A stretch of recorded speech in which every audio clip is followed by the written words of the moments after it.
మనతో పాటుగా ఉన్నారు ఒక సీనియర్ మోస్ట్ యాక్టర్. కేవలం ఆ మాట చెప్తే మాత్రం సరిపోదు.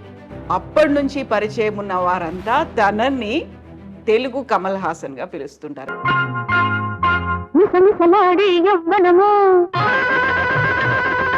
జని నవరాగిని వినిన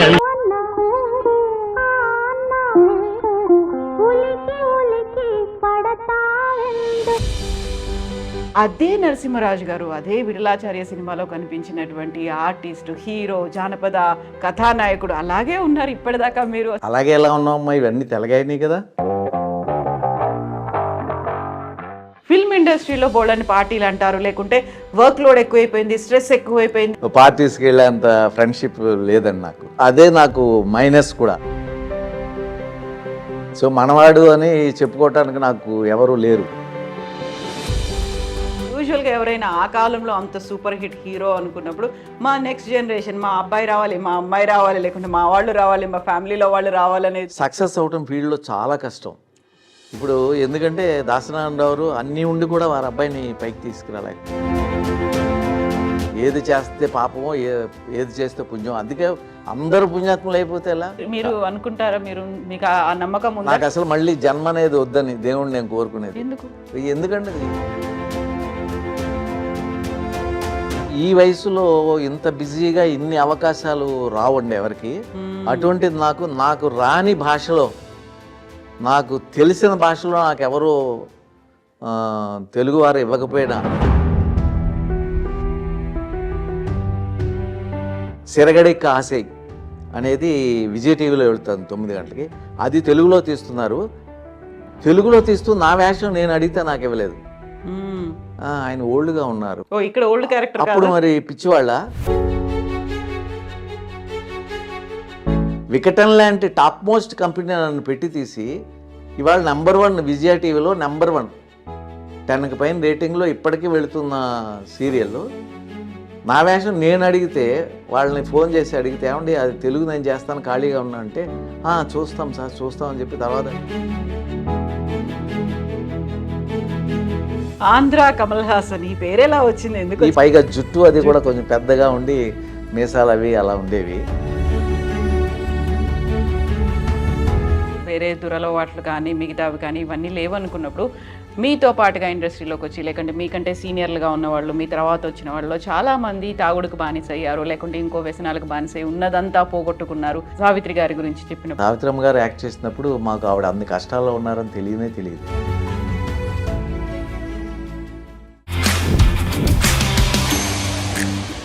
నమస్తే, welcome to I dream fame book with Kavitha. మనతో పాటుగా ఉన్నారు ఒక సీనియర్ మోస్ట్ యాక్టర్. కేవలం ఆ మాట చెప్తే మాత్రం సరిపోదు. అప్పటి నుంచి పరిచయం ఉన్న వారంతా తనని తెలుగు కమల్ హాసన్ గా పిలుస్తుంటారు. At the same time Vithalacharya సినిమాలు, జానపద కళాకారుడు లేకుంటే జానపద హీరో అనగానే కనిపించే రూపం మనతో పాటుగా ఉంది. ఎవరిదో గుర్తుపట్టారు కదా?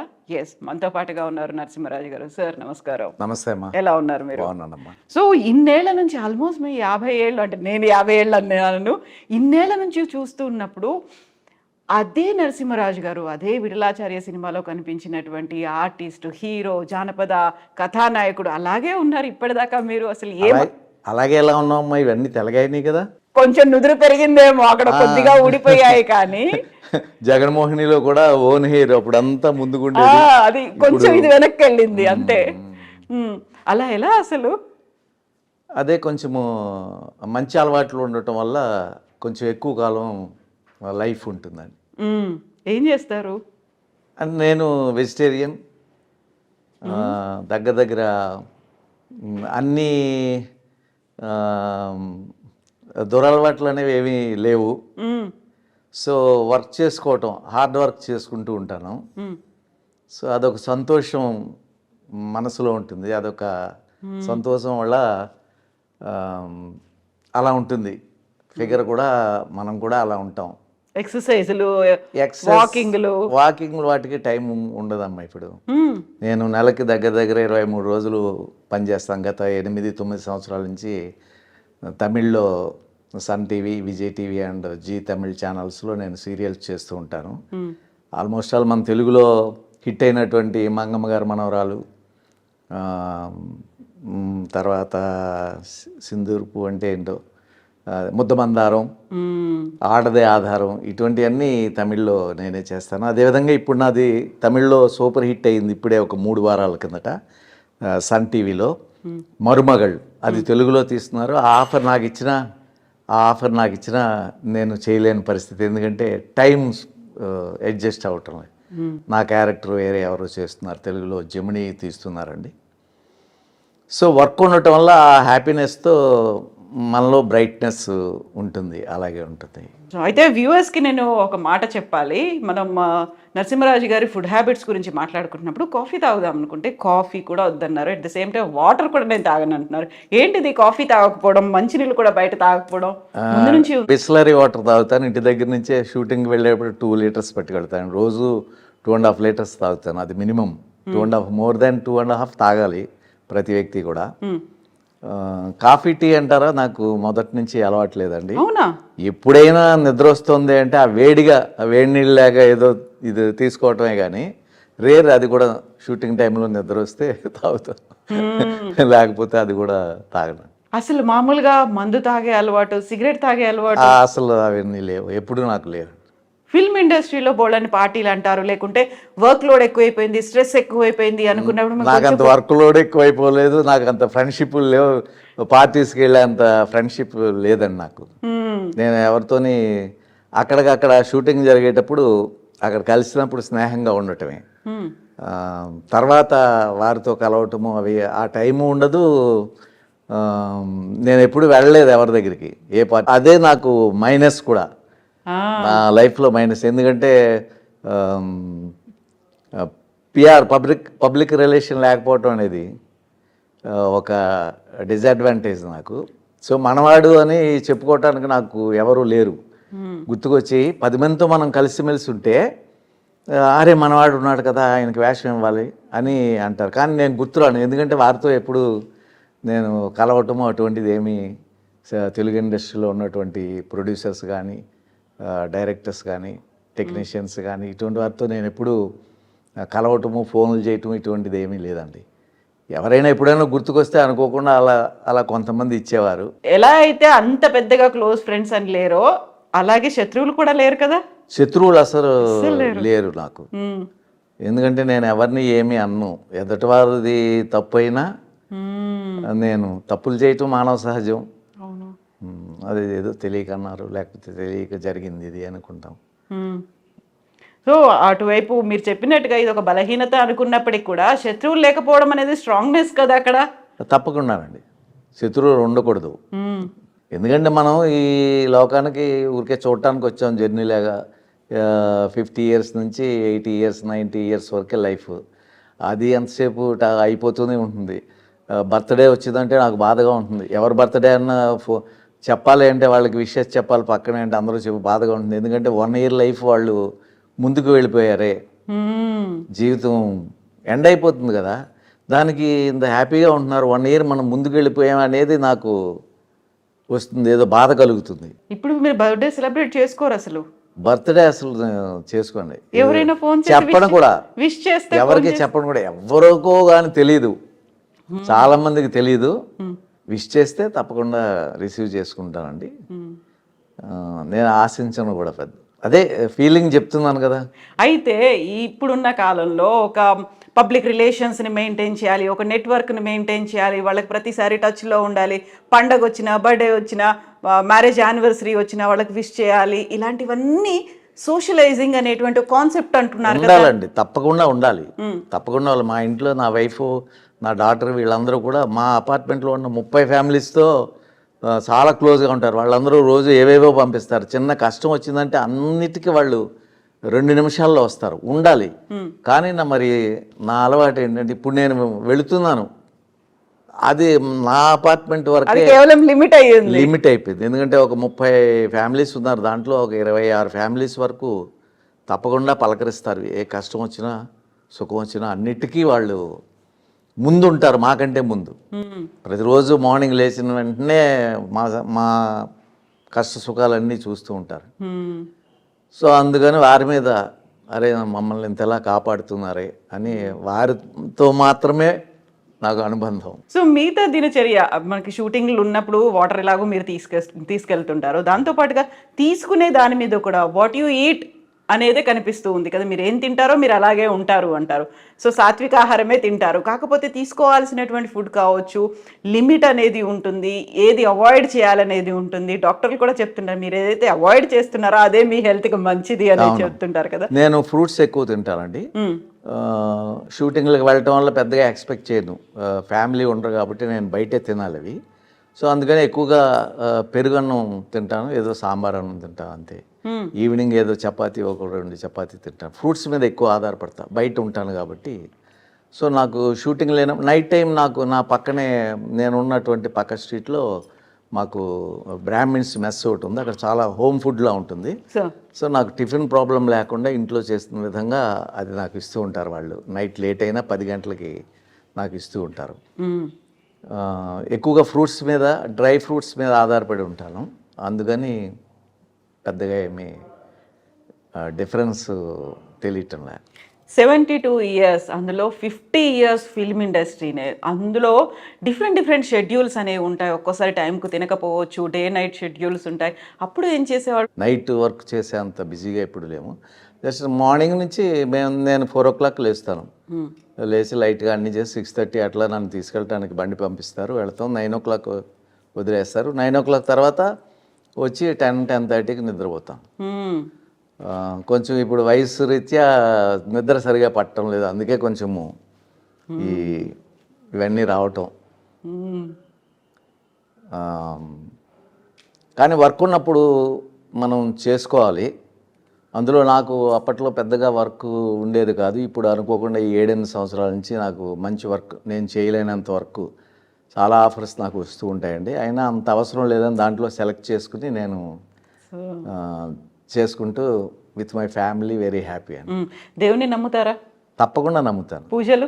పూజలు అంటే ఎప్పుడూ నేను దేవుడి దృష్టిలోనే ఉంటాను. అందుకని స్పెషల్గా పూజ నేను చేస్తాను ఎవ్రీడే. నేను గులాబీ పూలు అవి నా పక్కనే అన్నీ, అది నేనున్న మెయిన్ రోడ్లో అన్నీ ఉంటాయి. నేను ఖాళీగా ఉంటే డెఫినెట్గా పువ్వులు తెచ్చి ప్రతిరోజు పెడతాను. 2-3 రోజులు షూటింగ్ లేకపోతే దేవుడికి పెడతాను. అంటే అలంకరణ నాకు ఇష్టం. దేవుడు తీసేసుకుంటాడని మనం పెట్టామని కాదు, అలంకరణ ఇష్టం. దేవుడు అంటే ఎవరో అని చెప్పలేం, ఎందుకంటే రాముడు, కృష్ణుడు, జీసస్, బుద్ధుడు అందరూ కూడా దేవుళ్ళు అని ఒక్కొక్క మతం వాళ్ళు అలా అంటారు. వారందరూ కూడా మనుషుల కింద పుట్టి అనేక అవస్థలు పడి, రాముడు ఎన్ని కష్టాలు పడ్డాడు, కృష్ణుడు ఎన్ని కష్టాలు పడ్డాడు, అదేవిధంగా జీసస్ ఎన్ని కష్టాలు పడ్డారు చివరిని కూడా. సో వీరందరినీ దేవుడని అందరూ పూజిస్తూ ఉంటారు. నాకేంటంటే వీరందరూ వచ్చారు దేవుని రూపంలో, కానీ దేవుడు అనేవాడు ఎవరో ఉన్నారు, ఏదో శక్తి ఉంది, అది మనం ఎవరో చూడలేదు, ఎవరన్నా చూసారేమో కూడా తెలియదు, చూడలేదు. కాబట్టి ఆ కనిపించని అదృశ్య శక్తికి తప్పకుండా మనము ప్రతిరోజు నమస్కరించాలి. అదేవిధంగా మనము మన యొక్క విధి అంటే మనం చేసే పనులు, న్యాయం, వృత్తి ధర్మం, ఆ వృత్తి ధర్మం పాటించి ఆ టైం మెయింటైన్ చేసి ఎదటి వాళ్ళకి కష్టం కలగకుండా, నష్టం కలగకుండా మనం పనిచేస్తే మనుషుల రూపంలో దేవుడు తప్పకుండా సహాయం చేస్తాడు. మనకు ఫుల్గా వర్క్ ఉంటుంది. మనకు ఫుల్గా వర్క్ ఉంటే మన వెనకాల కుటుంబం హ్యాపీగా ఉంటారు.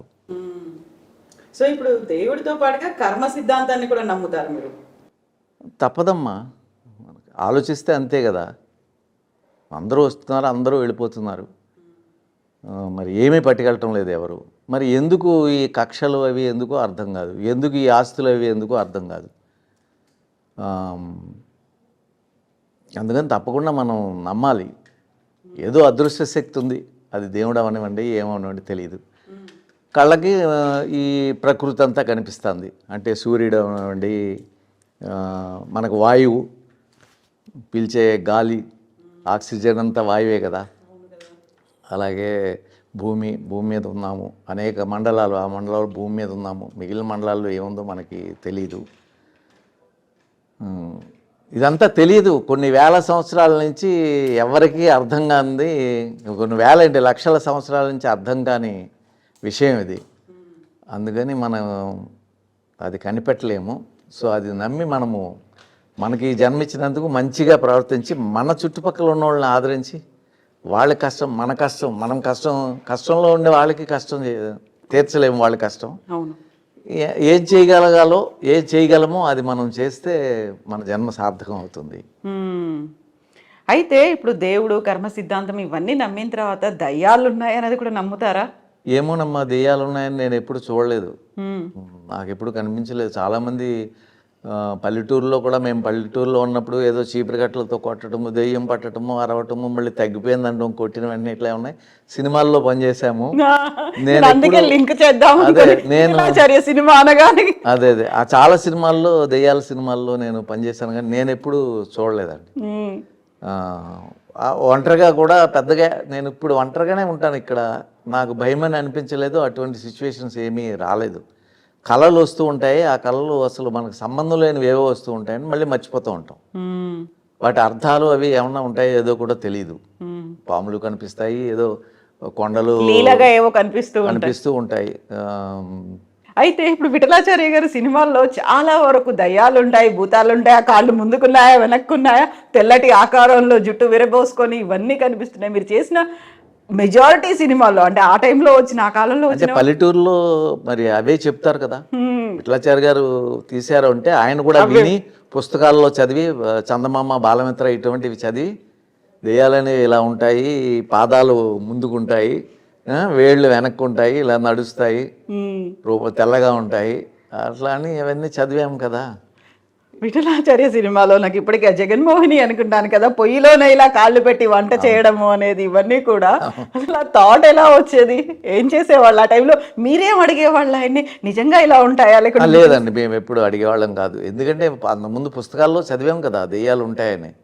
సో దెయ్యాలు లేవని మనం చూడలేదు, మనకు కనిపించలేదు, అందరికీ కనిపించవు అవి, ఒక్కొక్క నక్షత్రాన్ని బట్టి కనిపిస్తాయట.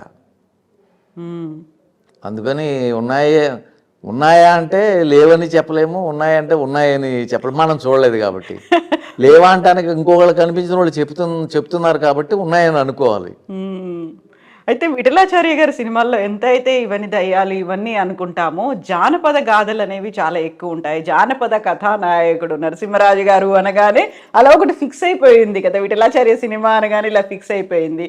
ఆ టైంలోనే మీరు సూపర్ హిట్ హీరో అక్కడ. జానపద చిత్రాలు అంటే మీరే కనిపించేవాళ్ళు.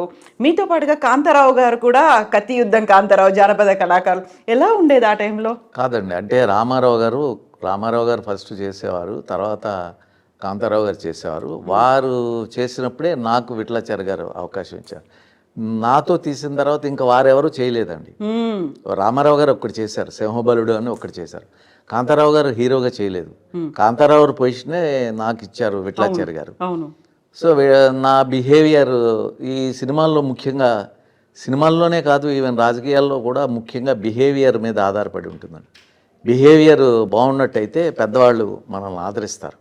సో నా బిహేవియర్ ఎలా ఉండాలి ఏంటనేది నా అనుభవం ద్వారా నేను డే బై డే నేను నేర్చుకోవటం వల్ల, నా బిహేవియర్ వల్ల విఠలాచార్య గారికి వారు తీసిన అన్ని పిక్చర్లు నేనే చేశాను హీరోగా.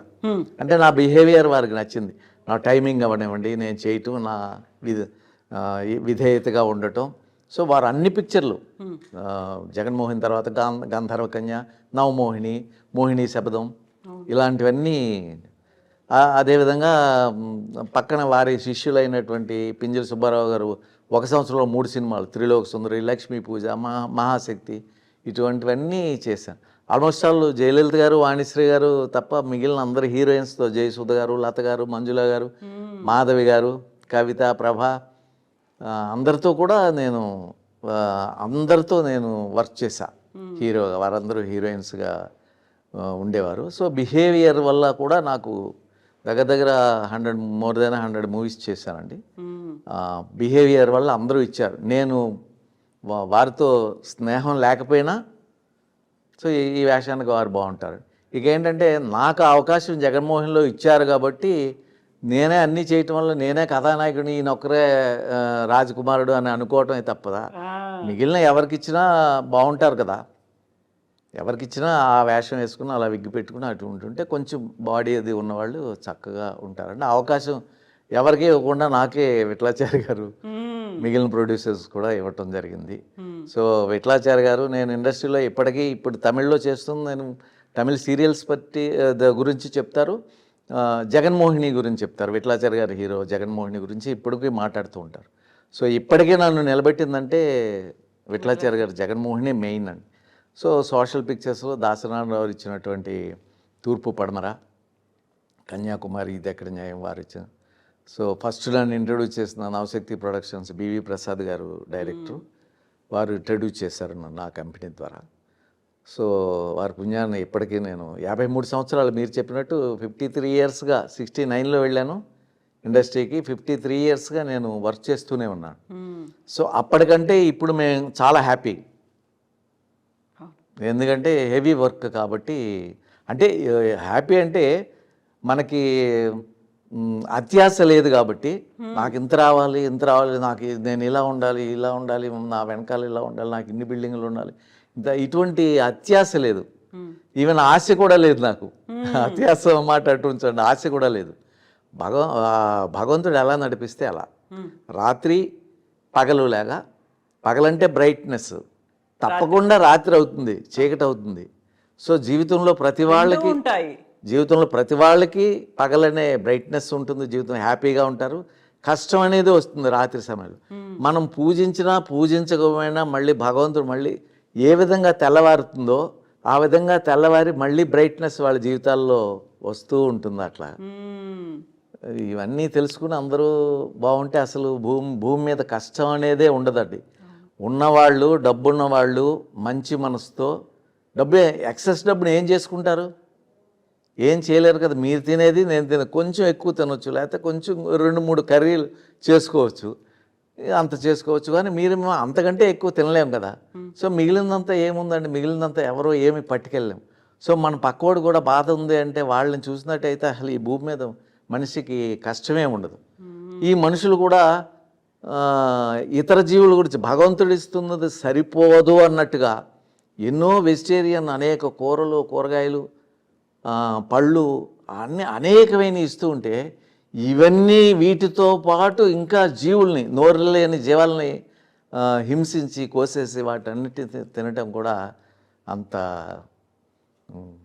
నాకైతే ఇష్టం లేదు. ఎందుకంటే మనకు లేకపోతే మనం తిన్నాం, ఏమీ దొరకని చోట అప్పుడు ఒక జీవిని కోసి తిన్నాము అంటే బ్రతకటం కోసం, అది కూడా తప్పే. పోతే పోయామని తినకూడదు, దాన్ని ఆదరించాలి. కానీ అటువంటి సమయంలో తిన్నామంటే ఒక అర్థం, సరదా కోసం, ఫంక్షన్ కోసం, గొప్ప కోసం నోరు లేని జీవాలను అయ్యో అయ్యో అని అరుస్తూ ఉంటే వాటిని అయితే ప్రోటీన్స్ వస్తాయి అనేది, ప్రోటీన్స్ ఎక్కువైతే యూరిక్ యాసిడ్ ఎక్కువయ్యి కాళ్ళు అయ్యి లావయ్యి నడవలేని పరిస్థితి వస్తుందండి.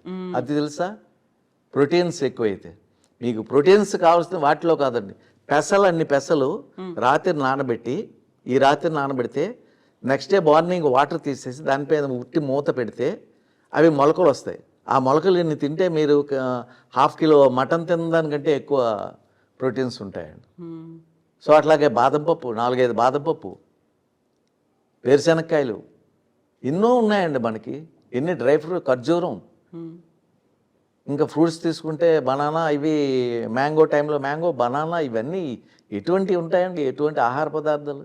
ముందు నుంచి మీరు తినకపోయేవాళ్ళ అసలు నాన్ వెజ్? నేను మానేసాను తెలుసుకుని.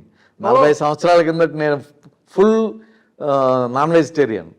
రాజులం కదా మేము, క్షత్రియాస్. సో విలేజెస్లో చేపల చెరువులు పాడుకుని వాటిలో ఉన్న చేపలన్నీ తెచ్చి మా మదర్ తినరు, నా డాటర్ తినరు. సో నేను ఆలోచన వచ్చి నేను ఇవన్నీ ఆలోచిస్తూ ఇది తప్పు, ఇది తప్పేమో. నేను అది తప్పు అంటం లేదండి, నాకెందుకు వచ్చిన గొడవ మనుషులతో, ఎదుటి వాళ్ళు అని చెప్పడానికి. మీరు తింటుంటే తినకూడదు అని నేనేమన్నా చెప్పడానికి? మీ ఇష్టం మీది. నాకు అనిపించింది కాబట్టి నేను మానేశాను కాబట్టి నేను ఆరోగ్యంగా ఉన్నాను. ఇది మీరు ఆలోచించుకోండి. ఇప్పుడు ఫిల్మ్ షూటింగ్స్ లో కావచ్చు, ఇంకా మీరు రెగ్యులర్ సర్కిల్లో అయ్యేటువంటి ఫంక్షన్స్ లో కావచ్చు, అక్కడ ఎవరైనా నాన్ వెజ్ పెట్టారనుకోండి, పెట్టినా వాళ్ళకి తెలుసు, అందరికీ తెలుసు. మీరు తినరు, పక్క వాళ్ళు తింటారు కదా, నేనేమనుకోను, ఏం సలహా కూడా ఇవ్వను, తినకూడదు అది ఇది కూడా నేను చెప్పను. ప్రపంచం జరుగుతుంది. ఎందుకంటే మరి పుణ్యాత్ములు, పాపాత్ములు ఉంటారు కదమ్మా. ఏది చేస్తే పాపమో, ఏది చేస్తే పుణ్యం. అందుకే అందరూ పుణ్యాత్ములు అయిపోతే ఎలా, అందరూ పాపాత్ములు అయిపోతే ఎలా? పుణ్యాత్ములు ఉంటారు. ఆ బ్యాలెన్స్ అనేది మెయింటైన్ చేయాలంటారు. సృష్టి మెయింటైన్ చేస్తుంది. ఆ థాట్ రానివ్వదు. మ్మ్. కొంచెం మంచి వాళ్ళు మరి గత జన్మలో అవి ఉన్నాయో లేదో నాకు తెలీదు. గత జన్మలో అవి ఉంటే మరి కింద జన్మ కంటే ఏదన్నా మంచి చేసి ఉంటే నెక్స్ట్ జన్మ ఏదన్నా మంచిది వస్తుంది. మీరు అనుకుంటారా? మీకు ఆ నమ్మకం ఉందా? నాకు అసలు మళ్ళీ జన్మ అనేది వద్దని దేవుణ్ణి నేను కోరుకునేది. ఎందుకు? ఎందుకంటే ఏ జన్మ ఇచ్చినా కష్టమే. భూమి మీద ఏ జన్మ ఇచ్చినా ఆ చిన్నప్పుడు పాపం తల్లిదండ్రులు కష్టపడి అవి జంతువులా ఉండడం పెంచడం కోసం వాళ్ళు నానావస్థలు పడి పెంచుతాం. పెంచేసరికి మనం పెద్దవాళ్ళే అసలు తల్లిదండ్రుల జోలికి వెళ్ళాం, వాళ్ళు చూడం. మరి చాలా కష్టం కదా. వాళ్ళ జీవితం అంతా మనకిస్తే తల్లిదండ్రులను చూడకుండా ఎంతమంది అనాథాశ్రమాల్లో పెడుతున్నారు డబ్బులు ఉన్న వాళ్ళు తల్లిదండ్రుల్ని. కనీసం వాళ్ళని దగ్గర పెట్టుకుని వాళ్ళు జీవితాంతం ఎంత బాగా చూడాలి మనల్ని చూస్తున్నటువంటి వాళ్ళని, అన్నీ అర్పించిన వాళ్ళని. సో ఒక నమ్మకం అనేది ఉంటుంది కదా, గత జన్మలో మనం ఏదో పుణ్యం చేసుకుంటే ఈ జన్మలో మనుషులుగా పుడతారు అనేది కూడా ఉంటుంది. దాన్ని నమ్ముతారా మరి? నేను అసలు దేన్ని నమ్మరు అసలు? గత జన్మలు ఉంటాయని నేను నమ్మనమ్మా. గత జన్మలు జన్మ అనేది ఉండదేమో, అది ఏంటో ఈ సృష్టి అలా జరుగుతుందని తెలియదు.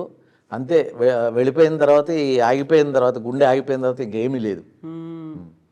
ఇది కూడా ఏంటంటే కర్మలు అవనివ్వండి లేకపోతే ఏమో తెలియదు.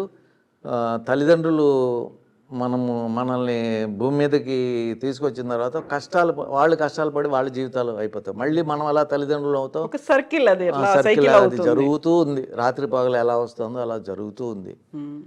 సరే ఇంక తప్పదు, ప్రాణం వచ్చిందంటే పుట్టాము అంటే తప్పదు. అది ఏంటో తెలియదు కదా. మళ్ళీ నెక్స్ట్ జన్మ ఇంకోటి వచ్చిందంటే మనకి ప్రీవియస్ జన్మ తెలియదు కదమ్మా. మనం ఏం చేసామో ఏమీ తెలియదు. అయితే మీరు ఇప్పుడు ఒక మాట అన్నారు, నాకు అత్యాశ లేదు, ఆశ అసలే లేదు ఇవన్నీ అన్నప్పుడు, ఇన్నేళ్ల నుంచి 53 ఏళ్ల నుంచి మీరు ఇండస్ట్రీలో ఉన్నప్పుడు యూజువల్గా ఎవరైనా ఆ కాలంలో అంత సూపర్ హిట్ హీరో అనుకున్నప్పుడు మా నెక్స్ట్ జనరేషన్, మా అబ్బాయి రావాలి, మా అమ్మాయి రావాలి, లేకుంటే మా వాళ్ళు రావాలి, మా ఫ్యామిలీలో వాళ్ళు రావాలనేది మా పిల్లలు, మా అబ్బాయి రావాలని దగ్గర రాణా గారు, రాణా దగ్గుబాటి రాణా, హైట్ గల్లా ఇదిగా ఉంటారు. రాణా గారే కదా ఆయన పేరు. దగ్గుబాటి రాణా ఆయనలా ఉంటారు. ఆయన కంటే ఇంకా ఫిజిక్ ఎక్కువ ఉంటుంది, అంత హైట్. అది ఆయన కెనడాలో ఉన్నాడు. కెనడా వాళ్ళకి ముందు చదువుకునే ముందు ఫీల్డ్కి వస్తా అన్నారు. నేను ఫీల్డ్లో ఉన్నటువంటి ఇన్ని సక్సెస్ అవటం ఫీల్డ్లో చాలా కష్టం. ఇప్పుడు ఎందుకంటే దాసనారాయణరావు అన్నీ ఉండి కూడా వారి అబ్బాయిని పైకి తీసుకురాలేకపోయారు. అలాగే అనేక మంది ఆర్టిస్టులు, ఎంఎస్ నారాయణ గారు, ఇంకా అనేక మంది ఆర్టిస్టులు వాళ్ళ పిల్లలను తీసుకురావాలనుకున్నారు, రాలేకపోయారు. అలాగే డైరెక్టర్స్ కూడా వారి కొడుకులను తీసుకురావాలనుకున్నారు, రాలేకపోయారు. సో ఇదేంటంటే దాని మీద కాన్సన్ట్రేషన్ ఉండి, ఇది కూడా అదృష్టం, లక్ కూడా ఉండాలండి. లక్ ఫేవర్ చేయాలి, మనం సిన్సియర్గానే ఉండాలి, లక్ కూడా ఫేవర్ చేయాలి. ఇక్కడికి పాపం 25 సంవత్సరంలో 16లో వచ్చి 60 ఇయర్స్ అప్పుడు కూడా ఇంకా అలాగే ఉన్నవాళ్ళు, ఎక్కడికి వెళ్ళలేకున్నా ఎంతమందో నేను చూశాను. నాతో పాటు వచ్చిన వాళ్ళు 50 సంవత్సరాల కింద వచ్చిన వాళ్ళు అలాగే ఏమీ లేకుండా అలాగే ఉండి పాపం ఇంకా అవుతాం అనుకున్నాను. ఇవన్నీ చూసి భయం. సినిమా ఫీల్డ్ అంటే కొత్త వాళ్ళు ఎవరన్నా వస్తున్నారంటే నాకు చాలా భయం. ఎన్ని అవస్థలు పడతారో, ఏం కష్టపడతారో, ఏం ఇది. తర్వాత ఇన్ని పడినా వాళ్ళకి అది దక్కుతుందో లేదో. సో దాంతో మా అబ్బాయి మంచి డాన్సరు, చాలా మంచి డాన్సరు, చాలా బాగా మంచి నటుడు. నేను కాదు. అవునండి, నటుడు, మంచి నటుడు అని వాడే అన్నాడు. డాడీ మీరు ఆర్టిస్ట్ కాదు, నేను ఆర్టిస్టు, చూడండి అని అని నవ్వాడు. ఇలా చూసేసరికి ఏడుస్తుంటే కళ్ళంట నీళ్ళు వచ్చేసింది. నేను గ్లిజరిన్ పెట్టుకున్నా రావు, పొడుచుకున్నా. సో డ్యాన్స్ అనేది అప్పట్లో చిరంజీవి వీళ్ళు ఎంట్రన్స్లో ఈ బ్రేక్ డాన్సులు చేయకముందు వాడు అప్పట్లో ఏదో బ్యాట్ ఇలా అని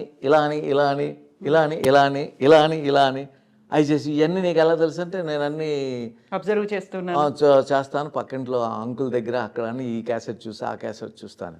సో నేను సినిమా ఫీల్డ్కి వస్తాను. భయం వేస్తుంది, నాకు వద్దు అనిపించింది. అయినా ఒక ప్రొడ్యూసర్ ఉన్నటువంటి పెద్ద ప్రొడ్యూసర్కి నేను ఫొటోస్ చూపించారు. మా అబ్బాయి అండి ఏదన్నా సీరియల్లే వాళ్ళు తీస్తున్నారు అప్పట్లో, సీరియల్లో హీరోగా ఏదన్నా ఛాన్స్ అంటే పిలవలేదు. వాళ్ళు చూశారు, మీ అబ్బాయి అని తెలుసు, మా అబ్బాయి అని తెలుసు, పిలవలేదు, ఎవరికో ఇచ్చారు. ఆ అబ్బాయి అసలు బాగోడు. అటువంటిది ఆ అబ్బాయికి వేరే అబ్బాయికి ఇవ్వటం జరిగింది. ఎందుకు ఇవ్వలేకపోయారు? వారికి ఎందుకు ఇచ్చారు వారికంటే వీడు పెద్ద ఆర్టిస్టు ప్లస్ పేరు నరసింహరాజు గారు అబ్బాయి అని తెలుసు. సో ఇన్నున్నా ఇవ్వలేదు అంటే ఇది అదృష్టం ఉండాలి, బిహేవియర్ ఉండాలి, రావచ్చు రాకపోవచ్చు.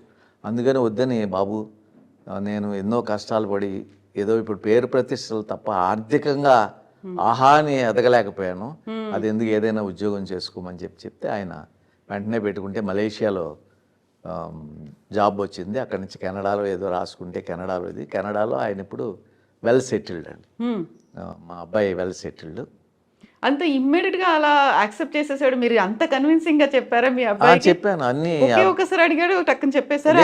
ఒకసారి అడిగాడు సరేనా. అక్కడికి ఇప్పుడు తను ఆ ప్రోగ్రామ్ ఈ ప్రోగ్రామ్ ఖాళీగా ఉన్నప్పుడు సరదాగా డ్యాన్స్లు అవి చేస్తాడు. అనేక మంది ఫ్రెండ్స్ ఉంటారు కదా ఆ ఫంక్షన్స్లో, వాటిలో హీరో లాగానే మా కోడలు కూడా చాలా మంచి అమ్మాయి.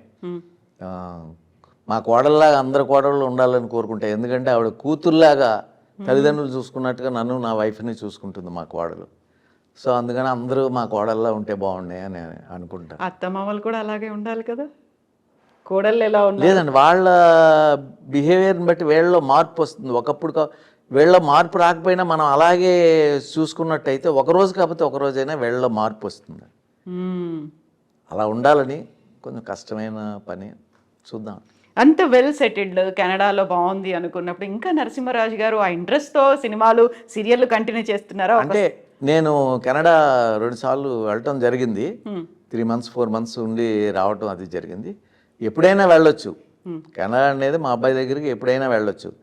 ప్రతిరోజు ఇప్పుడు ఈ ఫెసిలిటీస్ ఉన్నాయి కాబట్టి మనకు ఫోన్లో వాట్సాప్ వీడియో కాల్స్ చూసుకుంటూ ఉంటాం, ఎదురుగుండా ఉన్నట్టే ఉంటుంది కాబట్టి మనకు ఆ బాధ లేదు. అవి లేకపోతే బాధ అని అనిపిస్తుందేమో. సో ఇప్పుడు పైగా ఈ వయసులో ఇంత బిజీగా ఇన్ని అవకాశాలు రావండి ఎవరికి.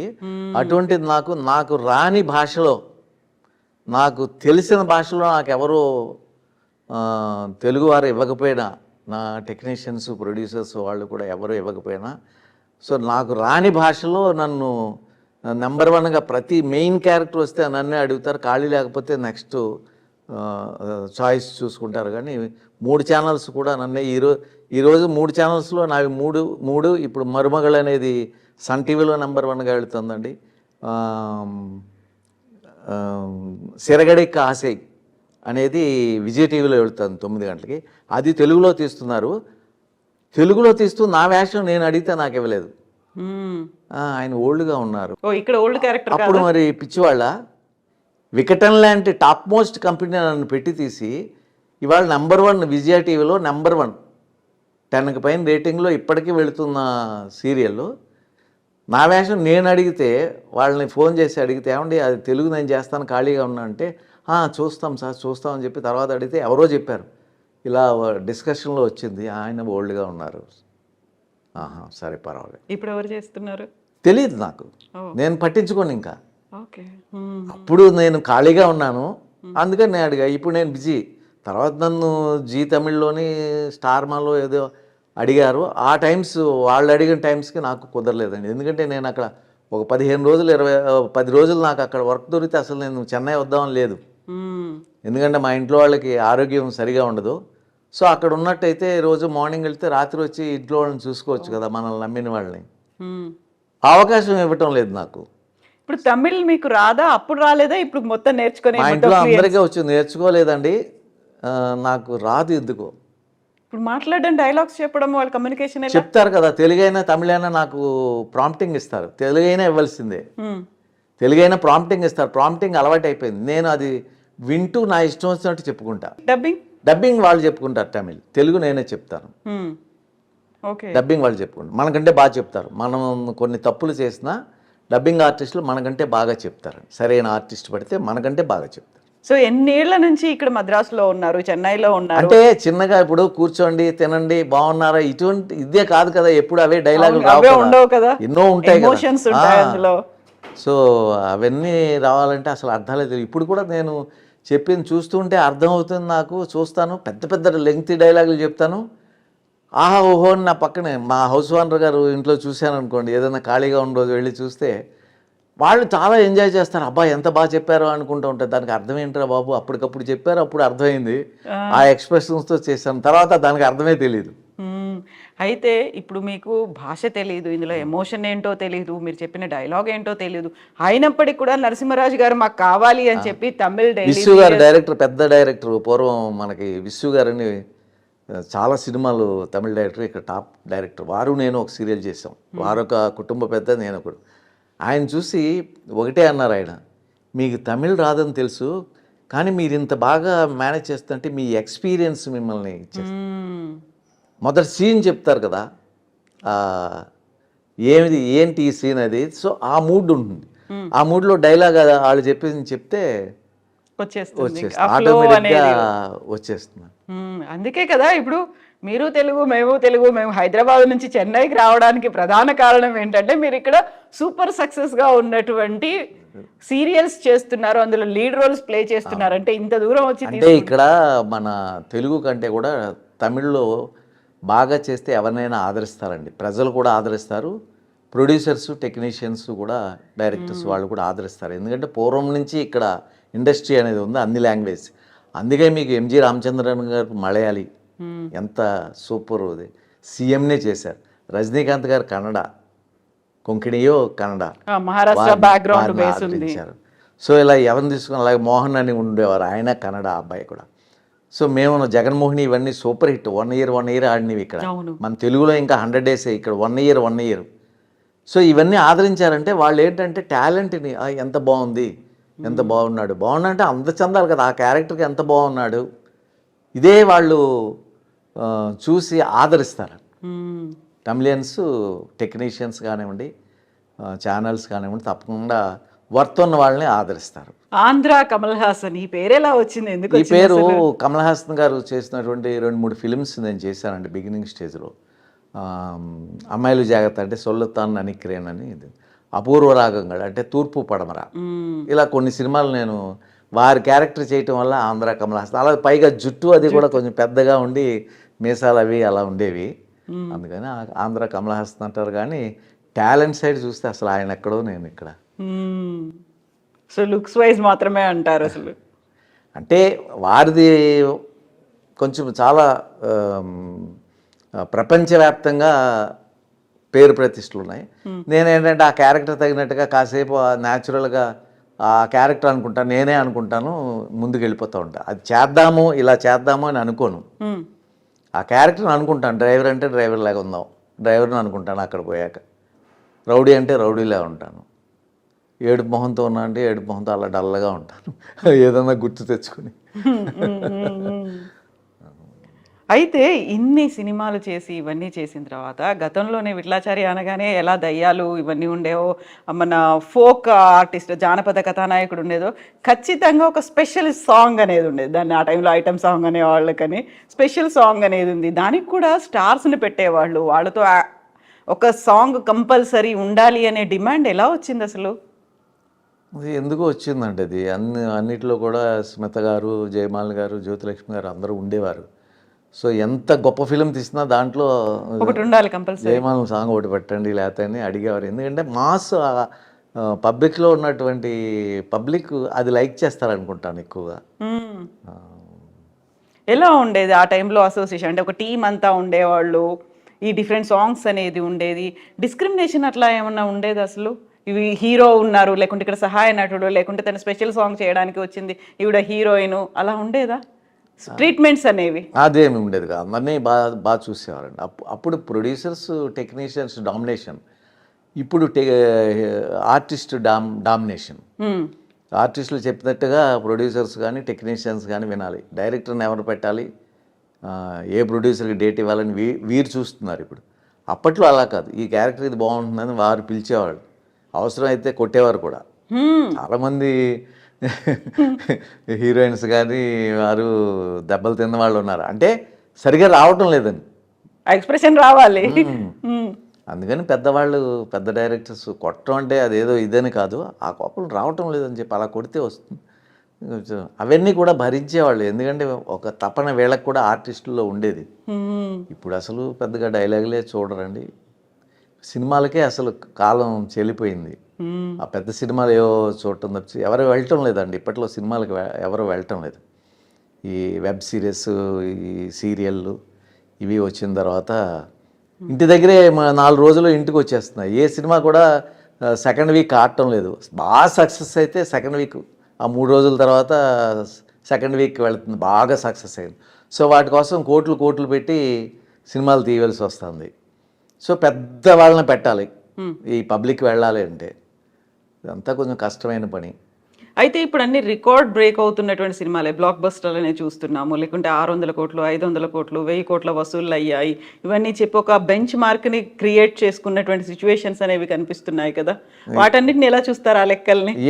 నేను ఇప్పుడు సినిమాల గురించి ఆలోచించడం లేదండి. ఆ కోట్లు ఎప్పుడు చూసారు మీరు? మేము పనిచేసిందాన్ని చూస్తూ ఉంటాం ఈ టీవీ దగ్గర కూర్చున్నప్పుడు. ఎందుకంటే అది 10 days తర్వాత వచ్చేస్తున్నాయి కదా, టీవీలో వచ్చేస్తున్నాయి కదా, అమెజాన్, ఈ ఆహా వీటిలో వచ్చేస్తాయి కదా. సో అప్పుడు చూడటమే. ఎందుకంటే ప్రతి కుటుంబానికి ఇప్పుడు సినిమా చూడాలంటే చాలా కష్టం అండి. 4 వెళ్ళాలి అంటే 2-3 వేలు ఉంటే కానీ సినిమాకి వెళ్ళలేని స్థితి. అది అందరూ మామూలు నార్మల్ పీపుల్ ఎలా తట్టుకోగలరు?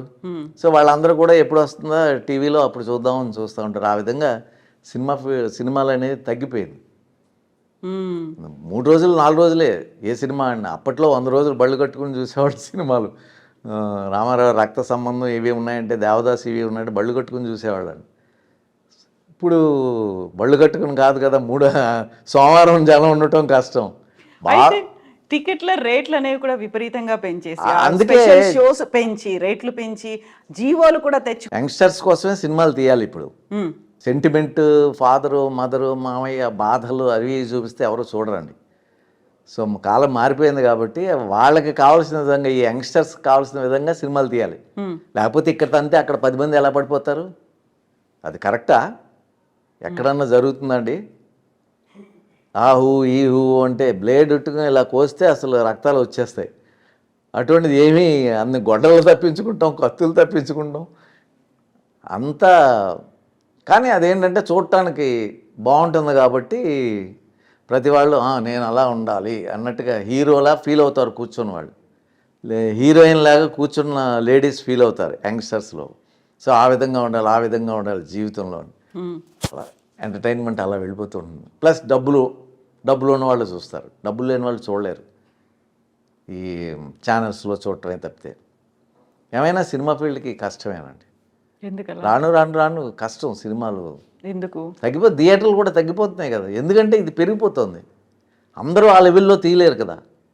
ఒక పిక్చర్ ఏదైనా ఇప్పుడు ఆ లెవెల్లో తీసినటువంటి వాళ్ళు ఏదన్నా ఒక పిక్చర్ దెబ్బ కొట్టిందంటే 500-600 కోట్లు పోతాయి. తట్టుకోలేరు మళ్ళీ ఆ ప్రొడ్యూసర్. అందుకని డేంజర్. తప్పించుకుని ఆ డబ్బు వరకు వచ్చినా మళ్ళీ ఇది అవి ఫంక్షన్ల కింద పెట్టి ఖర్చు పెట్టేస్తూ ఉంటారు. మళ్ళీ సక్సెస్ అని కొంచెం సక్సెస్ అయిందంటే వచ్చిన డబ్బు, వచ్చిన లాభం తక్కువ ఉంటుంది. 500 కోట్లు పెట్టి తీస్తే ఒక 10 కోట్లు వచ్చింది అనుకోండి. అదే అని 500 కోట్లు ఇన్వెస్ట్మెంట్కి 10 కోట్లు రావటం ఏంటి? సంవత్సరం 2 సంవత్సరాల తర్వాత ఎంత మీరు ఇంట్రెస్ట్లు చూడండి. 500 కోట్లకి 3 yearsలో 1500 కోట్లు అవుతుంది. చిన్న ఇంట్రెస్ట్, బ్యాంక్ ఇంట్రెస్ట్ చేసుకుంటే దానికి ఏం లాభం? ఎక్కువ దెబ్బలు తగులుతాయి కదా, అన్నీ సక్సెస్ అవ్వవు కదా. ఎప్పుడు మీరు థియేటర్లో చూసినటువంటి సినిమా ఏంటి? థియేటర్కి ఈ మధ్యకాలంలో ఎప్పుడు వెళ్ళలేదమ్మా నేను. ఇప్పుడు సూపర్ హిట్ అయిన అసలు చాలా సినిమాలు నేను చూడలేదు. బాహుబలి చూసా, కెనడాలో చూసా. శ్రీమంతుడు, బాహుబలి నేను కెనడా 1, 2 చూసారు. ట్రిపుల్ ఆర్ 1, 2 చూడలేదండి. 1 బాహుబలి 1, 2 చూడలేదు. నేను వచ్చేసాను తర్వాత మళ్ళీ హైదరాబాద్లో, చెన్నై చూడలేదండి. నాకు ట్రిపుల్ ఆర్ మా కుటుంబ సమస్యలతోనే మేము సతమవుతూ ఉంటాం. సినిమాలకు వెళ్ళే అంత ఇది ఉండు. మా ఇంట్లో వాళ్ళు వెళ్తారు. మొన్న ఏదో ప్రభాస్ సినిమా ఏదో కల్కి ఏదనుకో, ఎక్కడ ఉన్నారని ఇంట్లో వాళ్ళు ఫోన్ చేస్తే మేము కలికి థియేటర్లో ఉన్నారు, కలికి సినిమా చూస్తున్నాం అన్నారు వాళ్ళు. నాకు పెద్ద ఇంట్రెస్ట్ లేదండి. నేనేంటంటే నేను ఉన్నది రన్ అవుతుంది సీరియల్స్ ఛానల్స్ కాబట్టి దీంట్లో తమిళ్ సీరియల్స్ ఎక్కువ కొంచెం అబ్జర్వ్ చేసుకుంటూ ఉంటా. భాష ఎలా చేస్తున్నారు, ఎలా చేయకూడదు, నేను చేసిన తప్పులేంటి ఏంటంటే ఇవన్నీ వీటిలోనే ఉంటాయి నాకున్న టైంలో. సో బాహుబలి 1 చూసారు, 2 చూడలేదు.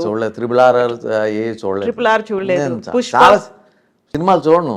KGF అసలు సినిమాలు ఇలాంటివి అంటే యాక్చువల్గా ఇప్పుడు ఇవన్నీ కూడా ఒక బెంచ్ మార్క్ క్రియేట్ చేశాయి అనేది. బాహుబలి 2 అనేది రికార్డ్స్ క్రియేట్ చేసింది. ఆ రికార్డు సాధిస్తే అంతకు మించి అన్నట్టుగా లెక్కలు కనిపిస్తుంది. నాకు ఉపయోగం ఏమీ లేదు ఆ సినిమాలు చూడటం వల్ల.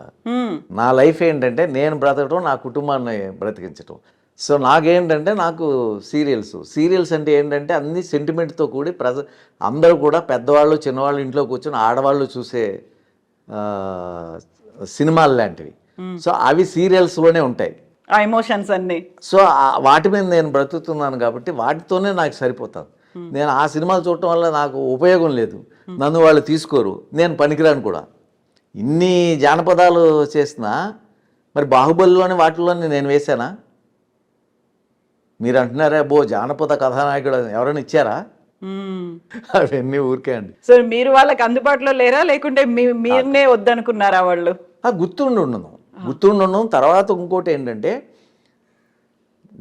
నాకు ఇవ్వలేదని కూడా నేను బాధపడను. ఎందుకంటే వాళ్ళ ఫిగర్స్ చూస్తుంటే, వాళ్ళ ఫిట్నెస్ చూస్తుంటే, ప్రభాస్ది కానీ రాణాది కానీ ఈ మన చిరంజీవి గారి అబ్బాయిది కానీ రామ్ చరణ్ కానీ అందరూ కూడా ఆ ఫిట్నెస్లో వాళ్ళు అలా ఉన్నారు, మేము అలా లేము.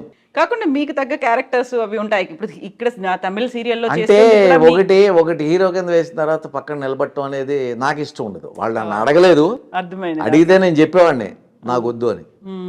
ఇప్పుడు ఏదైనా భారతం తీస్తున్నారనుకోండి, మనకు వేషం ఇవ్వాలంటే మంచిది ఏదైనా ఇవ్వాలి, ధర్మరాజు లాంటితో ఏదైనా ఇవ్వాలి. అటువంటి ఒక సో ఆయనకి పెద్ద ఫిట్నెస్ అక్కర్లేదు, చక్కగా ఉంటే సరిపోతుంది. ఇవన్నీ ఇవ్వాలన్నా కూడా కొంచెం ఆలోచించాలి. ఎందుకంటే ఆ వేషం వేసుకుంటే నాకు వేసేవాళ్ళకంటే నేను చిన్నగా అనిపిస్తాను, ఎందుకంటే నా పర్సనాలిటీ అటువంటిది. ఈ తెలుపు సంగతి తీసేస్తే నా ఫేస్ కానీ నా హైట్ నా బాడీ అది చిన్న పర్సనాలిటీ. సో నేను పెద్ద పర్సనాలిటీ పక్కనే అన్నగారి కింద తండ్రి కింద పనికిరాను. ఆ లోపాలు కూడా మనము తెలుసుకోవాలి. వాళ్ళు ఇవ్వలేదని మనము బాధపడకు, మనల్ని పిలవలేదేంటి, నేను ఇన్ని జానపదాలు వేస్తే నన్ను రాజమౌళి గారు పిలవలేదంటే అని అనుకోకూడదు. ఎందుకంటే నేను దేనికి పనికి వస్తాను, దాంట్లో పనికిరాను. చిన్నది వాళ్ళు ఇవ్వడం లేరు, ఒకవేళ చిన్నదాన్ని ఆఫర్ చేసినా నేను చేయను. ఎందుకంటే ఒకప్పుడు నాకు ఇవి ఉన్నాయి కదా పక్కన నా లైఫ్ మెయింటెనెన్స్కి. సో చిన్నగా వెళ్ళి నేను నిలబడవలసిన అవసరం లేదు. పేరు ప్రతిష్టలు ఉన్నాయి కదా, ఇప్పుడు వచ్చినా మీరు జానపద హీరో అంటున్నారా, ఆ పేరు అలా ఉండిపోతేనే మంచిది. అవును. అయితే ఇప్పటికి సీరియళ్ళు కావచ్చు, ఓటీటీలకు కావచ్చు, ఈ రెండిటికి డిఫరెంట్గా వచ్చినటువంటి పేరు ఏంటంటే, సీరియళ్ళలో ఎక్కువగా అత్తాకోడలు క్రూయాలిటీ అనేది చూపిస్తుంటారు, లేకుంటే ఓవర్ ఎమోషన్స్, ఓవర్ యాక్టింగ్ అనేది ఉంటుంది. వాటన్నిటిని ప్రతి ఇంట్లో చూస్తున్నారేమో కానీ అవే జరగట్లేవు కదా ప్రతి ఇంట్లో అనేది కూడా ఉంటుంది. కరెక్టే. అంత ఎందుకు దానికి కనెక్ట్ అయ్యారు జనాలు? తెలియలేదండి. జనాలు అంటూనే ఉంటారు, జనాలు తిడుతూ ఉంటారు, ప్రతి దాంట్లో ఇదేనా అంటూనే ఉంటారు, మరి వాళ్ళు తీస్తూనే ఉంటారు, మనకు తెలియదు. అదే సక్సెస్ మనం క్వశ్చన్ చేయకూడదు, ఎందుకంటే మనం వాటిలో బ్రతుకుతున్న వాళ్ళం. సో మనం క్వశ్చన్ చేయకూడదు. ఏమో జనం చూస్తారేమో ఎదురు చూడాలని మనం అనుకోవాలి తప్ప ఇదేంటి బాగాలేదు, ఇది ఈ విధంగా ప్రతి దాంట్లో ఇదా అని మనం అనకూడదు. ఓటీటీలు వెబ్ సిరీస్లో ఈ మధ్య కాలంలో మామూలుగా ఇంతకుముందు సెన్సార్ అనేది ఉండేది, ఆ తర్వాత గేట్ కీపింగ్ ఇలాంటిది ఏం లేదు, అది ఏది పడితే ఆ కంటెంట్ వచ్చేస్తోంది, విచ్చలవిడిగా విశృంఖలంగా కనిపిస్తోంది అనేది ఓటీటీలకు సంబంధించి, వెబ్ సిరీస్లకు సంబంధించి ఉంది. మీ అబ్జర్వేషన్ ఏంటి? మీరు అందులో చేశారా? చేశానండి, వెబ్ సిరీస్ నేను కూడా చేశాను. అంటే మరి అది లైక్ చేస్తున్నారు. ఇప్పుడు అసెంబ్లీలో బూతులు మాట్లాడుతూ అంటేనే చూస్తున్నారు, వింటున్నారు, వద్దని చెప్పటం లేదు. పక్కన చిన్నవాళ్ళు అసలు పనికిరాని వాళ్ళందరికీ ఎమ్మెల్యే సీట్లు ఇచ్చేస్తున్నారు, వాళ్ళు దేనికి పనికిరాని వాళ్ళకి. సో పేరు ప్రతిష్టలతో వాళ్ళు నెగ్గేస్తున్నారు. నెగ్గిన తర్వాత ఇంకా అసెంబ్లీలో మన ప్రజల సమస్యల గురించి వాటి గురించి మాట్లాడకుండా ఎంతసేపు ఎదటి వాళ్ళని విమర్శించటం, కక్ష పెట్టుకోవటం, లేకపోతే బూతులు మాట్లాడటం, వాళ్ళ ఫ్యామిలీస్ గురించి బూతులు మాట్లాడటం, ఇటువంటి వాళ్ళకి ఎలా ఓట్లు వేస్తున్నారు. అదేవిధంగా ఈ సీరియల్స్ అవనివ్వండి, వీటిల్లో కూడా అవి కొంతకాలం తప్పదు, కొంతకాలం తర్వాత చూడటం మానేశారు అనుకోండి, వీళ్ళు ఇలా మాట్లాడతారు అని వాళ్ళు ఛానల్ తిప్పారనుకోండి, రేటింగ్ పడిపోతుంది. ఆ టైపింగ్ వాళ్ళు తీరు, వేరే కొత్త అర్థమవుతుంది. చూస్తున్నంతసేపు బాగానే వెళుతుంది, మంచి రేటింగ్ వస్తుందంటే వాళ్ళు లైక్ చేస్తున్నారేమో అని అపోహపడేది.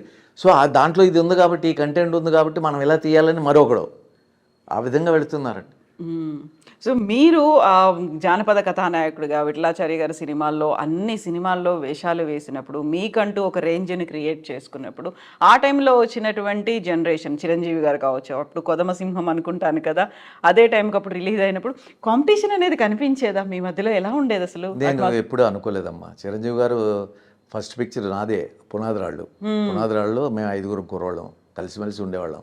తర్వాత కొన్ని రోజుల తర్వాత పున్నమినాగులో చేశాము. ఆయనదేమో నెగిటివ్ క్యారెక్టర్, నాది. సో నాకు ఏమంటాము, స్నేహితుడిని మిత్రుడు అంటాం. నాకు ఆప్తమిత్రుడు.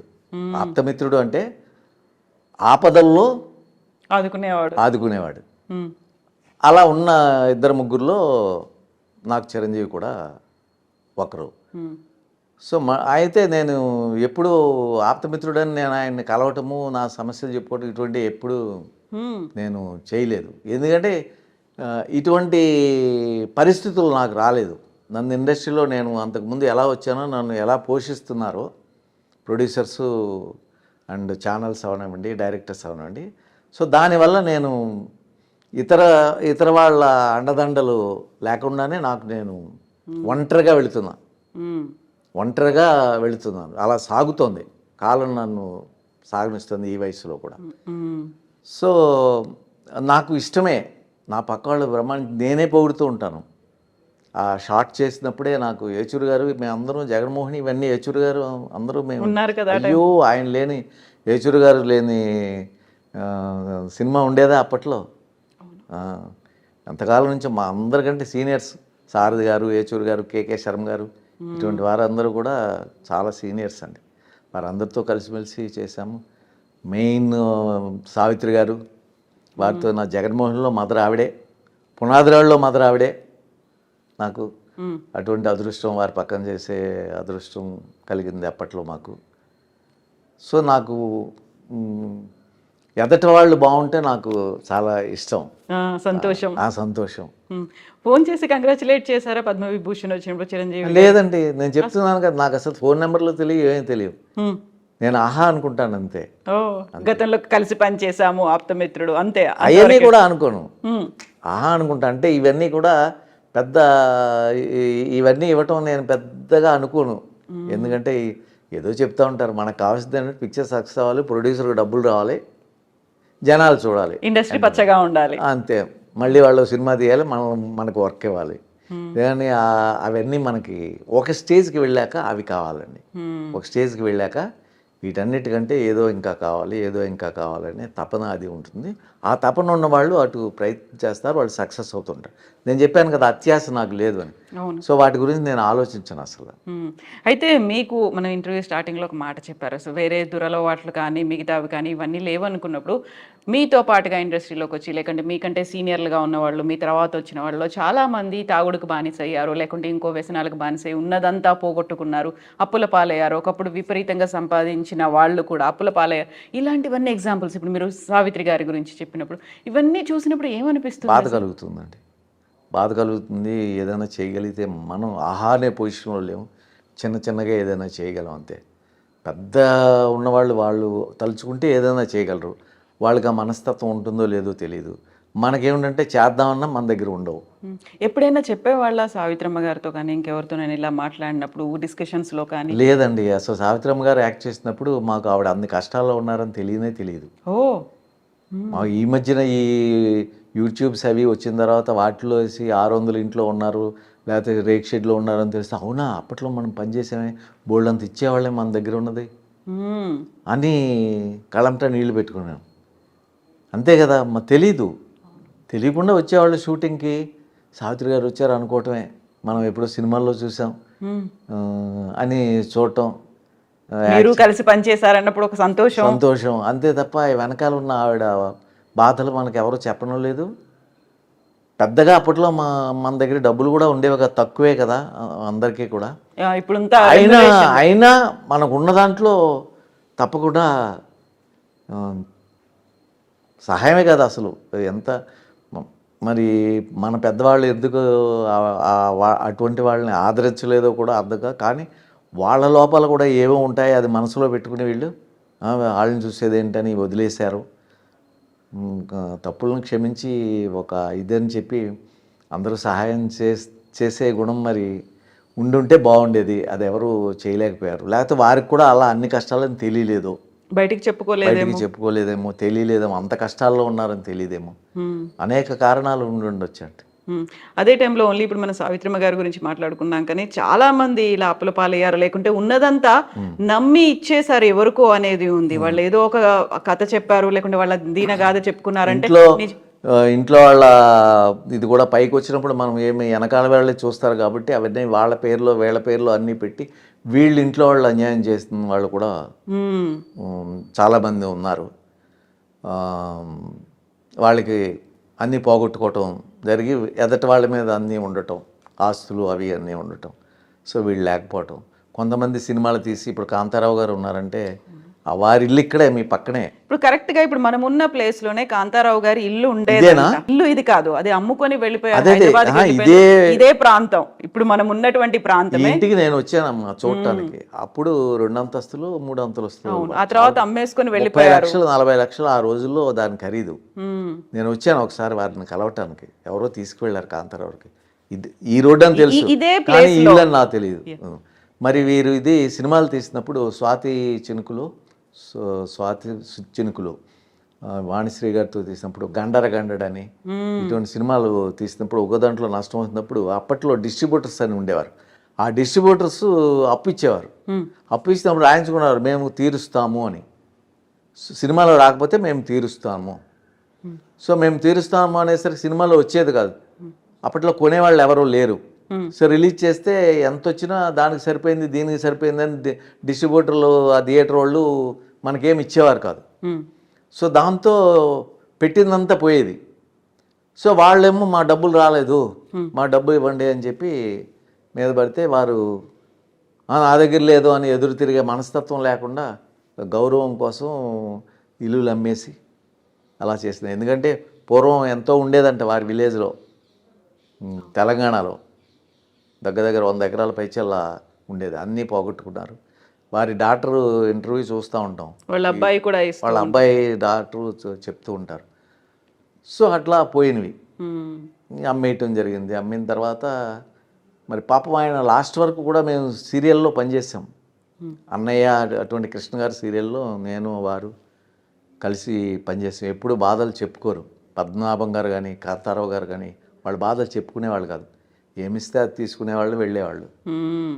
సరే మన తప్పు, మనం నిలబెట్టుకున్నవాడు అదృష్టవంతుడు, ఫ్యూచర్ ఆలోచించి నిలబెట్టుకోలేనివాడు దురదృష్టవంతుడు. వాళ్ళు వెనకాల వాళ్ళు కూడా దురదృష్టవంతుడు. అవును కదా. ఇప్పుడు నాకు అదే కాట్రగడ్డ ప్రసాద్ గారు చెప్పినప్పుడు ఆ మాట, ఇప్పుడు మనం ఉన్నటువంటి ఈ ప్రాంతంలోనే కాంతారావు గారి ఇల్లు ఉండేది, దాన్ని అమ్ముకొని వెళ్ళిపోయారు. ఆ తర్వాత హైదరాబాద్ కు షిఫ్ట్ అయిపోయారు, ఇక్కడ మారిపోయింది ఆ సినిమా వల్లే. ఆ సినిమాలో దగ్గర 15 లక్షలు 10 లక్షలు ఇవ్వాల్సి వచ్చి వాళ్ళ మీద పడి కోర్టులు అనేది అంటే వద్దు బాబు అని అమ్మేసేసి ఎంతకు వస్తే అంతకు అమ్మేసి ఇవాళ దగ్గర 10 కోట్లు 20 కోట్లు ఆస్తి అది ఈ గ్రౌండ్. అది మరి అయితే ఇప్పుడు ఉన్నటువంటి సిచ్యువేషన్లో చూసుకుంటే గతంలో ఒక సినిమాకి అయినటువంటి బడ్జెట్ ఎంత ఉందో అంతకు మించి ఒక ఆర్టిస్ట్కి ఇప్పుడు రెమ్యునరేషన్గా ఇస్తున్నారు. ఈ కంపారిజన్ అనేది ఎలా అనిపిస్తుంది మీకు? పరిణామక్రమం అనుకోవాలా లేకుంటే డిమాండ్ పెరిగిందా? అంటే కాలం మారింది అంతే అండి. అప్పటిదప్పుడే అప్పుడు రూపాయి విలువ అప్పుడు 1000 రూపాయలు, ఇప్పుడు లక్షలు. అయితే నరసింహరాజు గారు పెద్దగా ఎవరికి శత్రువు కాదు, ఎవరికి అంత పెద్దగా మిత్రత్వం ఉన్నప్పటికీ హాయ్ హలోలు ఇవన్నీ ఉండకపోయినప్పటికీ వివాదాస్పద రహితుడు, ఎక్కువ వివాదాలు అనేవి లేవు కదా అసలు. అంటే పేరైతే ఉంది. అంటే వివాదాలు లేవంటే ఏదైనా మాట్లాడింది వేరే విధంగా ఛానల్స్ వాళ్ళు పెట్టకుండా ఉంటే ఎందుకంటే ఉదాహరణకి ఛానల్స్ కాదు ముందు నుంచి కూడా ఎక్కువ గొడవలు కూడా పేపర్లో అప్పుడు పేపర్లో ఏదైనా మాట్లాడితే దాని ఎందుకు అలా చేస్తారో తెలియదు. అంటే ఒక అట్రాక్టివ్గా ఉండటానికి అలా పెడతారో టైటిల్స్ పెట్టి. చిరంజీవి గారు ఉదాహరణకు ఒకటి చెప్తాను. చాలా కాలం మేము ఎప్పుడూ కలవలేదు. నాగబాబు గారు నేను ఒక సీరియల్ చేస్తుంటే మా ఇంటికి ఎప్పుడు రాలేదంటే రాలేదులే, అక్కడ అందరూ ఉంటారు పెద్ద వాళ్ళందరూ, నేను ఎందుకు, అంతే తప్ప ఏం లేదు నాగబాబు గారు అని చెప్పాను. అన్నయ్య రేపు ఎల్లుండి వస్తున్నాడు, ఏదో సినిమా ఉందండి, శంకర్దాదా, మీరు గుర్తుంది అది, సంతోషం సీరియల్ చేశా. అప్పుడు వెళ్దాం నువ్వు ఉంటే నా ఎవరో అడ్డు పెట్టరు కదా, ఇప్పుడు కొత్త వాళ్ళు ఉంటారు కదా చుట్టూ, వాళ్ళు అడ్డు PR పెడతారు. ఉంటారు, సెక్యూరిటీ ఏదైనా అంటే ఇదేంటి వీళ్ళు అడ్డు పెడతారని మనకు అహం రావచ్చు. నాగబాబు గారి దగ్గరికి వెళ్ళినప్పుడు నాగబాబు నెక్స్ట్ డే వారు వచ్చారు. ఓకే, చిరంజీవి. సో మేము ఇదే అయిన తర్వాత లంచ్ టైంలో వెళదాము అని అనుకున్నాం. లంచ్ టైంలో వెళదాం సార్ అన్నారు నాగబాబు గారు. సరే అండి. ఈ లోపల వారే వచ్చారు. ఏదో పలకరించుకున్నాం, అందరూ కాళ్ళ మీద పడ్డారు, నమస్కరించారు, అది ఇది. ఆయన నన్ను కౌగులించుకున్నాడు. ఏమయ్యా ఎలా ఉన్నావు రాజు అని. బాగానే ఉన్నాను. మా డైరెక్టర్ని కూడా పరిచయం చేస్తే ఆయన దూరం వెళ్ళిపోయాడు. ఆయన కొంచెం అదొక టైప్ మెంటాలిటీ, ఇన్ఫీరియారిటీ కాంప్లెక్స్, ఆయన వెళ్ళిపోయాను హలో అని వెళ్ళిపోయారు ఆయన. సో నేను దూరంగా ఉన్న ఫోటోలు తీసుకుంటా అంటే తర్వాత నా మొదటి హీరో గారు రండి ఫోటో దిగాలి అని ఫోటో దిగాను. నాగబాబు, నేను, ఆయన. అదే నా ఇంట్లో ఉంటుంది. నా ఇంట్లో ఫోటో లేదు ఏమీ, ఇది ఒక్కటే ఉంటుంది. నేను ఎప్పుడు పెట్టుకో, నా ఫోటోలు కూడా పెట్టుకోలే. దీన్ని ఏమని రాశారు, నేను నన్ను ఆయనే నా దగ్గరికి వచ్చాడు అని హెడ్డింగ్ పెట్టి ఒక యూట్యూబ్ వాళ్ళు వేశారు. అది ఎంత బాధపడతారు. మీరు దూరంగా ఉన్నారు, చిరంజీవి గారే వచ్చేసి మిమ్మల్ని కలిశారు అని. అలా అని కాదు, అది ఎలా ఉంటుందంటే ఆ చదివే ఆయనే నా దగ్గరికి వచ్చాడు అని ఇలా నా ఫోటో వేసి చిరంజీవి వేస్తే నేను వాడిని కలవను, వాడే నా దగ్గర రావాలి అన్న మీనింగ్ రావటంలా తప్పు కదా. అది లోపల మ్యాటర్ వేరే ఉంది, లోపల ఏమి చెప్పామో అదే ఉంది. సో ఈ జనానికి అట్రాక్షన్గా ఉండటానికి వీళ్ళు ఇది చేస్తారు. అర్థమైంది. దీనివల్ల ఏంటంటే మనసులో అది లోపల మ్యాటర్ చదవలేదు అనుకోండి, అది గుర్తుపెట్టుకున్నామంటే ఇప్పుడు నేను ఆప్తమిత్రుడు అంటున్నాను, అది కాకుండా అతనే నా దగ్గరకు వచ్చాడంటే ఏంటి ఎలా అంటాడు అని అనుకోరా హెడ్డింగ్ చూసి చదివే సమయం లేకపోతే. అవును కదా. మరి ఇలా ఉన్నాయి. కొంతమంది ఏమో బతికున్న వాళ్ళని చంపేస్తున్నారు, ఫోటోకి దండలు వేసేసి చచ్చిపోయారని రాస్తున్నారు, చనిపోయిన వాళ్ళు బతికున్నారని రాస్తున్నారు. ఇలా అయిపోయింది. కాలంతో పాటు నవ్వుకోవటం, వెళ్ళిపోవటం. ఇదే ఆలోచించామనుకోండి మనం ముందు మీరు అన్నట్టు అనారోగ్యం పాలైపోతాం. అయితే ప్రతిసారి ఇప్పుడు మీరు ఈ మాట అన్న తర్వాత నేను అంటున్నాను, చాలా వరకు వీళ్ళు మాకు తెలుసు, లేకుంటే వాళ్ళ ఫ్యామిలీకి మేము చాలా క్లోజ్, లేకుంటే ఆ పిల్లలు మమ్మల్ని ఇలా పిలిచేవాళ్ళు. ఇప్పుడు మీరు ఒక రాజు రావయ్య అని చిరంజీవి గారు పిలిచారు కదా. సో ఇంత ప్రతిదాన్ని ఇప్పుడు గొప్పగా చెప్పుకోవాల్సినటువంటి పరిస్థితులు ఏర్పడాయి అనిపిస్తోంది కదా ఇప్పుడున్నటువంటి సిచ్యువేషన్లో చూస్తే. లేదు నాకు